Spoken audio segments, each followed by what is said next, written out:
আসলে তো ভালো।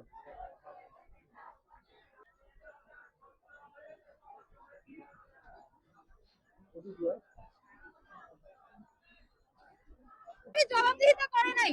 আমরা সবার কাছে একটা কোশ্চেন, উনি বলছে যে কোশ্চেনে ভুল, বিগত বছরে সরকারের মডেলের উপর কোশ্চেন করছে।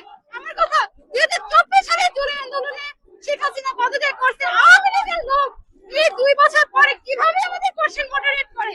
সেকেন্ড কথা, বিগত বছরের কোশ্চেন যদি আমরা দেখি তাহলে এত ভুল, এত পরিমাণের ভুল কথা পাওয়া যায় নাই। থার্ড কথা, উনি অযৌক্তিক একটা এক্সপ্লেনেশন দিচ্ছে রুমির ফারহানা ম্যামের জবাবে।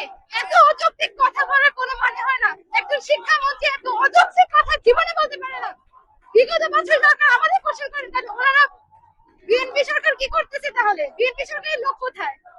আমাদের পূর্ব নির্ধারিত কর্মসূচি ছিল, আমরা আশায় ছিলাম সরকার কাউকে রাতের বেলা উপর মহলের ব্যক্তিদেরকে সাথে নিয়ে তারা একটি মিটিং করেছে। আমরা আশায় ছিলাম হয়তো আজকের পরীক্ষাটি স্থগিত হবে, যেখানে সারা বাংলাদেশ কালকে প্রত্যেকটি জেলায়, উপজেলায়, থানায়, কেন্দ্রের সামনে আমাদের শিক্ষার্থীরা আন্দোলন করেছে। সারাদিন তারা রাজপথে ছিল।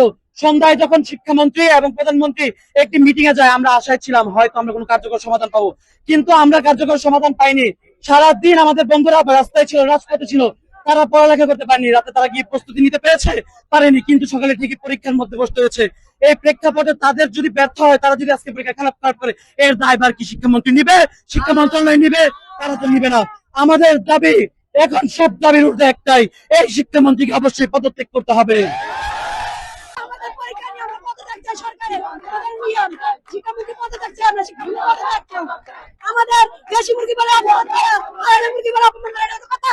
আমাদের আমাদের পদত্যাগ করতে ইয়া শিক্ষামন্ত্রী। জনগণের প্রধানমন্ত্রী দেশের মানুষের উন্নয়নের জন্য ফ্যামিলি কার্ড, কৃষক কার্ড প্রদান করেছে। আমরা দাবি রাখবো তিনি যেন শিক্ষামন্ত্রীর উদ্দেশ্যে একটি লাল কার্ড প্রদান করেন।